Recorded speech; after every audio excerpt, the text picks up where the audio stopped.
I got a question for you. So you said luck, hard work, intuition. If you were to, you seem like you're a data guy. For sure you're a data guy. What would you say percentage-wise? Because a lot of people say it's 80% luck. Some people say it's 80% hard work. What would you say with your experience? I don't know, 60-40 to be different. 60 luck? Hard work. 60's hard work. The harder you work, the luckier you get. Okay, so fine. That's the truth. And then where you put intuition? Very important. In my case, it was paramount importance.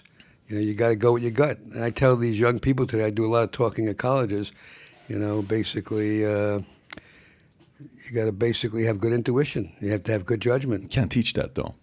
No, but listen, all throughout life, we all have setbacks, and what makes a success is how you handle the setbacks. I've had my setbacks, and I came roaring back. What's your biggest one? Well, I hired a guy at a Goldman who turned out to be a crook and violated the Foreign Corrupt Practices Act and implicated the firm. We knew nothing about it. The government is a bunch of criminals because they try to, they don't want to know the truth. They just want to basically embarrass you. Mm-hmm. And I had to fight through that, and I won in the end, but it was a very, very difficult situation, very costly. I had $1 billion of capital left the firm, but, we came back. That's the comeback. So, question in regards to capitalism. You've been around for a while, and you've seen how media presents the wealthy. Socialists are not a new thing. They've been around for a while. They've been doing this for a while. I saw one of your quotes in this article with, with WAPO that you did and the other gentleman that did the interview, which I thought it was pretty fair. You said one quote here. You said, capitalism has flaws, but socialism has no benefits. Well, I quote Winston Churchill. He said, the main vice of capitalism is the uneven distribution of prosperity. Mm-hmm. The main vice of socialism is the equal distribution of misery.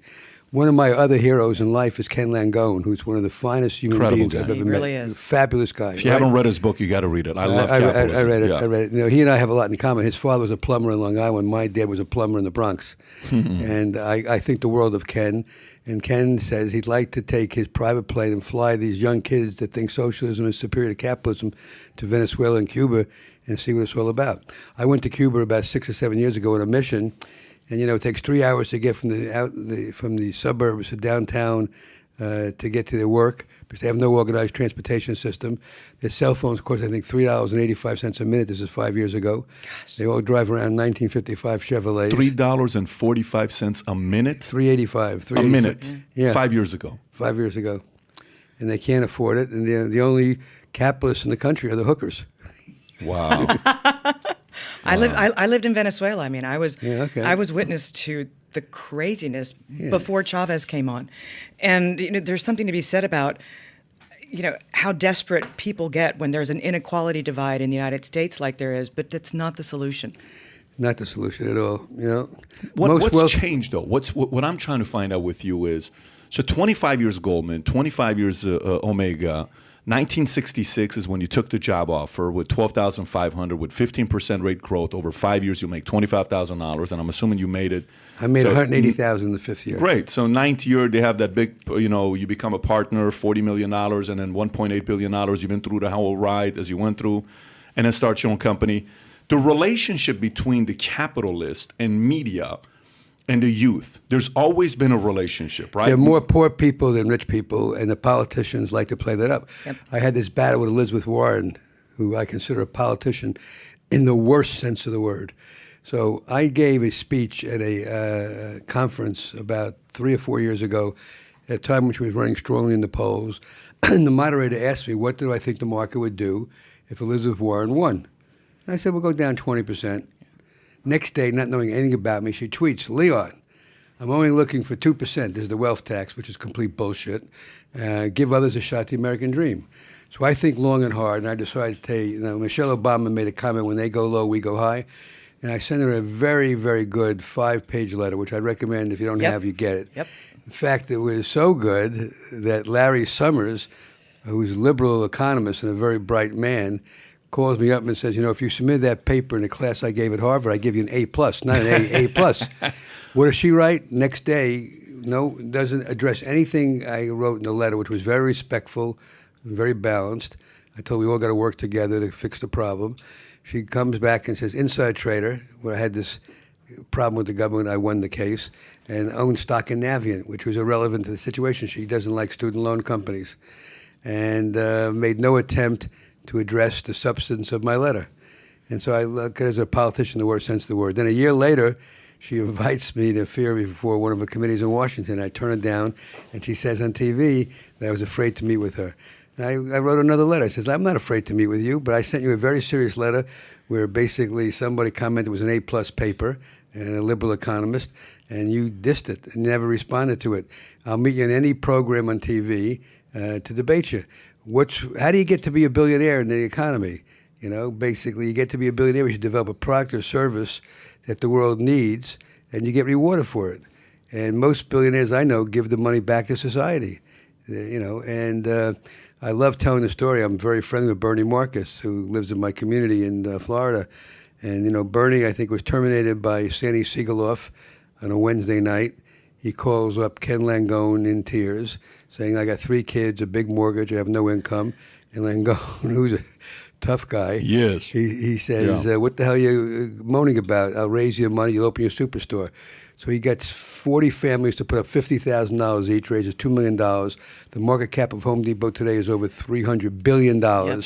Ken and Bernie have given away billions of dollars to charity. Both, I think, have taken the giving pledge with Buffett. There are 3,000 employees at Home Depot that are worth over $1 million as a result of the stock appreciation. That's amazing. If you could explain to me what's wrong with that picture. You know, I believe in the progressive... By the way, you're going fast. Folks, I don't know if you caught that. Over 3,000 employees who have a net worth of $1 million over $1 million plus because of a capitalist got together and did this. Please continue. Yeah. And so, you know, you broke my train of thought, but basically... No, he said, what are you crying for? Here's the money grew, now there's 3,000 millionaires. But basically, I'm saying, if you tell me what's wrong with that picture, the world is better off because of Bill Gates, Jeff Bezos, and Larry Ellison, and Bernie Marcus. They're amazing employers. You know what's crazy in that book? I love capitalism. I recommended it to a lot of people. There's a story he tells. I want to say Ken's dad died at 62 years old, maybe 63. And he says his dad died from a basic, we could have saved him. He says, I've been on blood thinners. I don't know how long he's been on blood thinners. He says, I've been on blood thinners since 50s or since I was 60. He says, because of capitalism, we now have blood thinners where my dad would have lived an additional 20 years. Because I think Ken is in his 80s right now, late 70s, early 80s. 85, I think. 85, yeah. So think about a capitalist, creates a business. He's in great shape, though. Goes to gym every day, and he goes to church every day. He's a very unique guy. He's a very unique guy. He's a very special human being. I was inspired by him. But the part I want you to unpack and educate us, I know the story about Elizabeth Warren. This is me. I'm 43. I lived in Iran 10 years. I saw what happened when they divided Iran, and then there was a fall. I went to Germany. I've been here. I've seen from 1990 to today. That's the politics I know. I came here November 28, 1990. And I grew up watching the life of the rich and famous. It was aspirational to be a real estate mogul, to be wealthy, to be somebody. Today, to me, it's different because they're being bashed. Is that just a new thing, or has it always been like this, or is it worse today than ever before? It's getting worse because income disparity has been greater. Exactly. You know, and the income disparity, to some degree, results from government policy. You know, in the 2008 economic downturn, Bernanke, head of the Fed at the time, said, we got to get the economy turned around. What's the best way to get the economy turned around is to create wealth. How do you create wealth? You get the stock market up. Trouble is 80% of stocks are owned by 20% of the people. Okay? And then we spent the next 15, 20 years trying to get the money back from the wealthy people by having a negative return on savings, which is a disincentive. We've had screwed up policies. I listen to these people. We don't need a wealth tax. Raise the marginal income tax. Get rid of 1031, which enables these real estate guys to roll forward indefinitely, get capital gains taxation.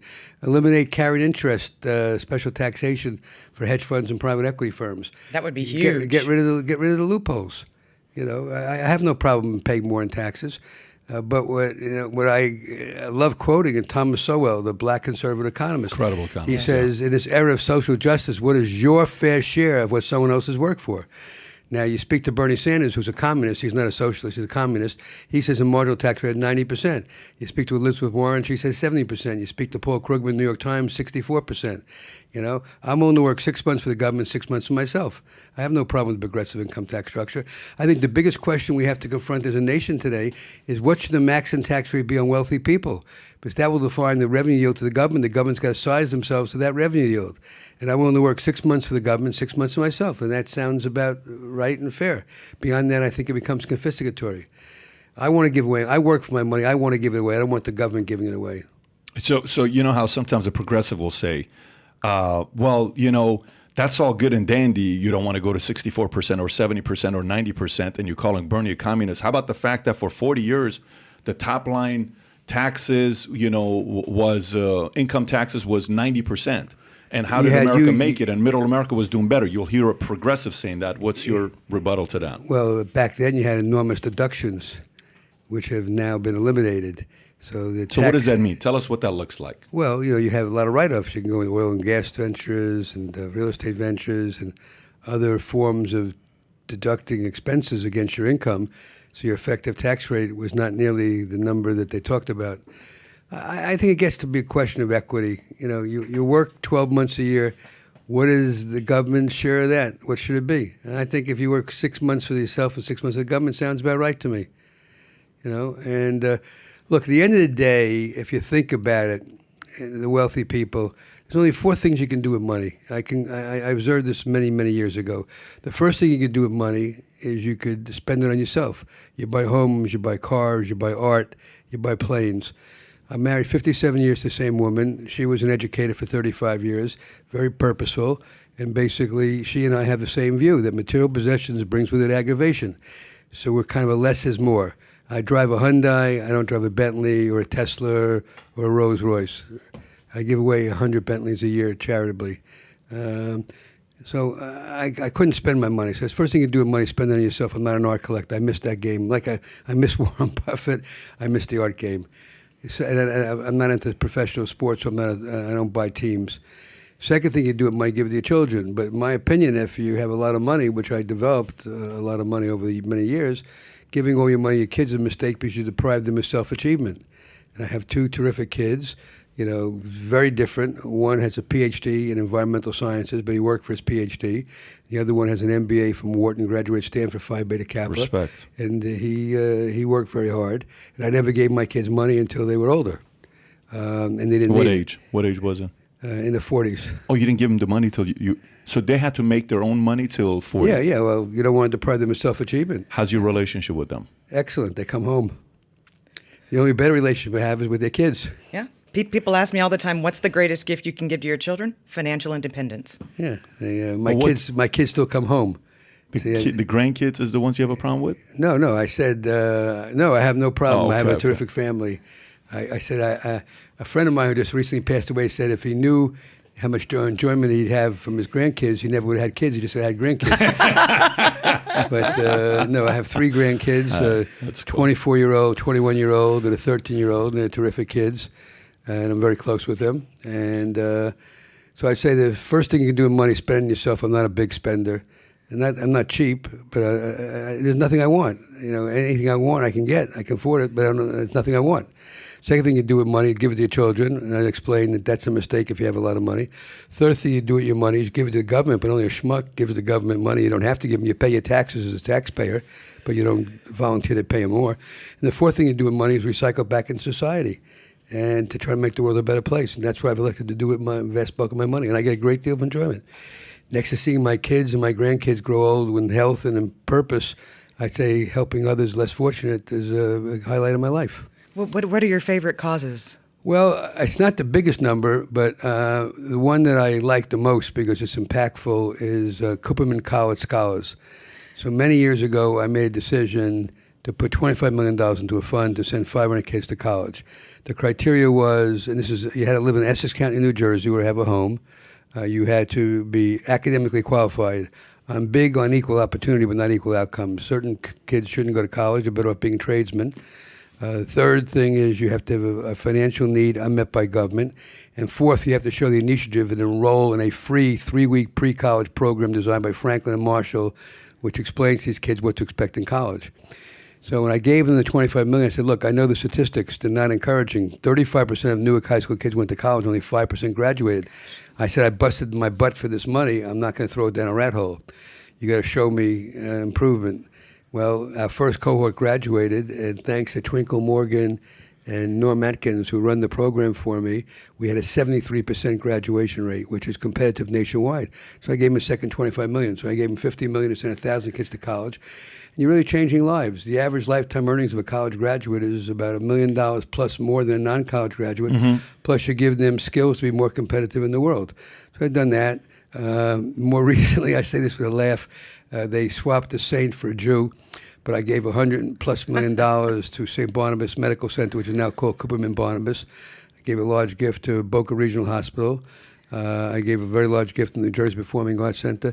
It's a whole bunch of things. There's no shortage of people and that are looking for money. Very honorable what you've done with all that given. I think a lot of times people forget, like, when you make money, what are you going to do with that money when you die? I mean, shrouds don't have pockets. Yeah, it's the money's eventually going to go back into the market. It's eventually going to go into a charity. It's going to go to a family. It's going to go somewhere. And even when nowadays with the estate taxes, the government's still going to end up getting some of the money. The question becomes,